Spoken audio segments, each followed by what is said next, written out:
दोस्तों लास्ट ना couple of videos पहले एक वीडियो डाला था जिसमें बात की थी, बहुत ही एक बेहतरीन होम्योपैथिक रेमेडी आपके सामने शेयर की थी जो कि लंग्स के लिए, हमारे फेफड़ों के लिए बहुत उम्दा, बहुत बेहतरीन एक ना टॉनिक का काम करती है, स्टिक्टा। याद है आपको? वो वीडियो ज़रूर देख लीजिएगा अगर नहीं देखा तो। बहुत बहुत लोगों ने सराहा, उनको फ़ायदा पहुंचा, बहुत बहुत खुशी हुई मुझे जानकर। उस दौरान ना कुछ क्वेरीज आई, एक स्पेशल रिक्वेस्ट आई थी कि कुछ इस प्रकार की दवा भी बताएं जो कि हमारे फेफड़ों को ना डिटॉक्सिफाई करने में कामयाब रहे। बहुत ही एक बेहतरीन रेमेडी दोस्तों आज आपके सामने रखूंगा जो हमारे लंग्स को ना डिटॉक्सिफाई करेगी। जो भी हम पॉइजन्स इनहेल करते हैं किसी प्रकार से, तो उस सबको क्लियर करेगी, डिटॉक्सिफाई का काम करती है। अरेलिया रेसिमोसा आज की बहुत ही इंपॉर्टेंट होम्योपैथिक दवा, इस पे चर्चा करेंगे। अरेलिया रेसिमोसा कैसे डिटॉक्सिफाई करती है, कैसे डिटॉक्सिफाई करती है, कैसे और कौन से इंडिकेशंस हैं और कौन से सिम्टम्स हैं जहां ये हेल्प करती है। आइए बात करते हैं अरेलिया रेसिमोसा। अमेरिकन स्पाइकनार्ड नाम का एक पौधा रहता है, प्लांट है जो पहले नॉर्थ अमेरिका में पाया जाता था, अब तो it's available all over the world.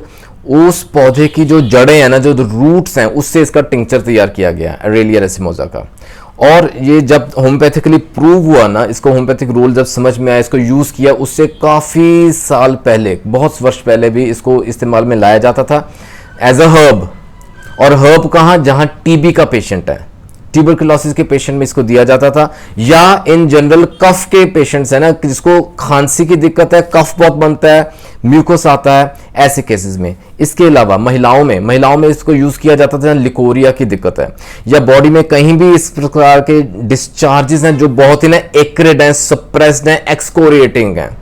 अब ये कुछ टर्म्स मैंने यूज की, आगे वीडियो के दौरान इसका मीनिंग क्लियर हो जाएगा।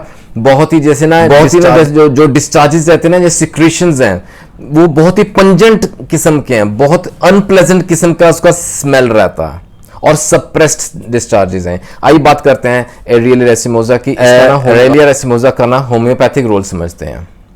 Doctor S.A. जोन्स ने इसकी प्रूविंग की और उन्होंने पाया कि एरेलिया रेसिमोसा एक बहुत ही बेहतरीन दवा है जो कि काम में आती है इन एस्थमेटिक कंडीशंस, जहां दमे की दिक्कत है, दमे जैसे सिम्टम्स भी है ना, तो भी ये काम आएगी। और स्पेशली इसका बहुत ही प्रमुख, बहुत ही प्रोमिनेंट एक सिम्टम है, लक्षण है, जो कि cough that is aggravated when lying down, यानी कि जब हम लेटते हैं, जब सोने को जाते हैं ना, मिडनाइट से पहले या immediately after sleeping, shortly after sleeping, उसमें ना कफ शुरू हो जाएगी, खांसी आनी शुरू हो जाती है पेशेंट को।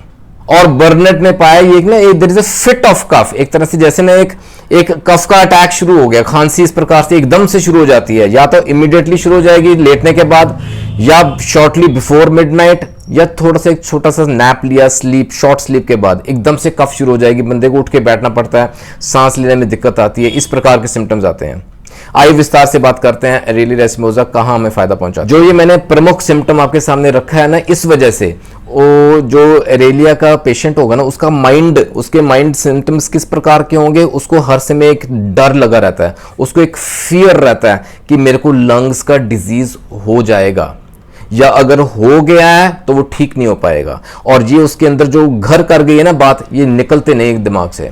ये इसका बड़ा पेक्यूलियर का माइंड का सिम्टम रहता है एरेलिया रेसिमोसा का। आइए लंग्स के सिम्टम्स समझते हैं। फेफड़ों के सिम्टम्स क्या रहते हैं? एस्थमेटिक कफ मैंने बताया आपको, जो कि बढ़ जाती है अगर worst during when the patient lies down, लेटने के बाद तुरंत इमीडिएटली, या आफ्टर ए शॉर्ट नैप, सोने के थोड़े से स्लीप लेने के बाद ये कफ जो है ना वो एग्रेवेट हो जाती है। और ये ड्राई कफ रहती है, स्पाज्मोडिक कफ रहती है, या स्पाज्म्स महसूस होते हैं थ्रोट में, और there is a tickling sensation in the throat, इस प्रकार जैसे ना गुदगुदी सी होती है अंदर गले के अंदर, थ्रोट के अंदर, और चेस्ट के अंदर कंस्ट्रिक्शन सी, जकड़न सी महसूस करता है पेशेंट, क्योंकि उसको ऐसा लगता है कि हमारे गले के अंदर ना कुछ there is sensation of a foreign body, गले के अंदर कुछ इस प्रकार सा कुछ लटक रहा है, कुछ अटक रहा है, जिस वजह से ये टिकलिंग सी होती है और कफ निकलती है। इसका ना एक और बड़ा पेक्यूलियर सिम्टम है, the least draft of air, हल्की सी हवा उसको लगी, उसको एक्सपोजर हुआ ना, उस वजह से क्या होगा? स्नीजिंग, छींकी आनी शुरू हो जाएंगी, नजला शुरू हो जाएगा, वाटरी डिस्चार्ज,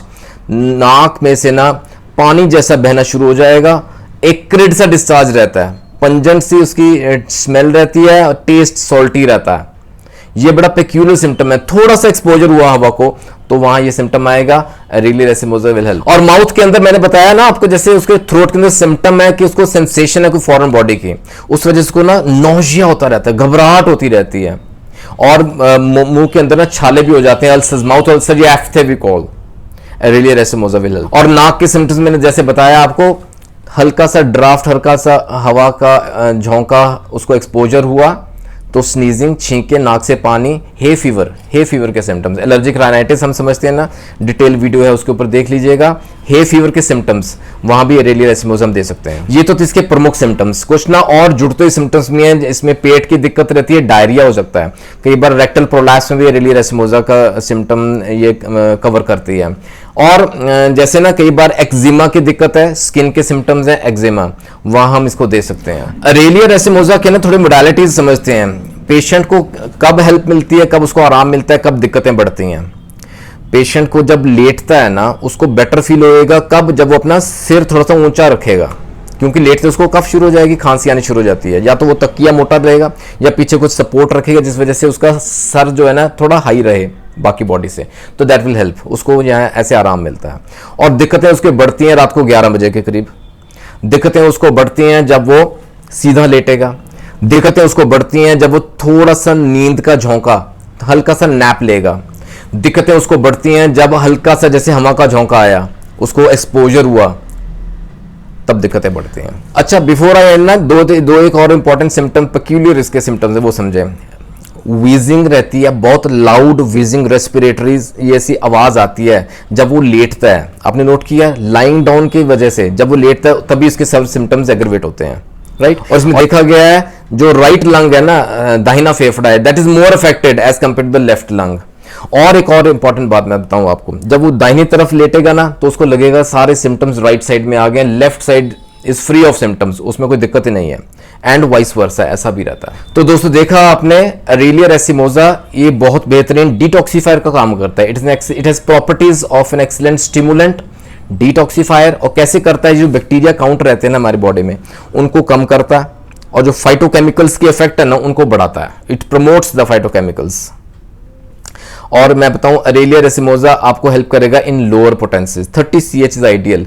ये normally Q form mother tincture में भी हम इसको यूज कर सकते हैं। अगर मदर टिंचर है तो डोजेज समझिएगा 10 बूंदें, केवल 10 बूंदें, आधे से आधा कप गुनगुना पानी दिन में केवल 2 बार, आपको राहत मिलनी तुरंत शुरू हो जाती है।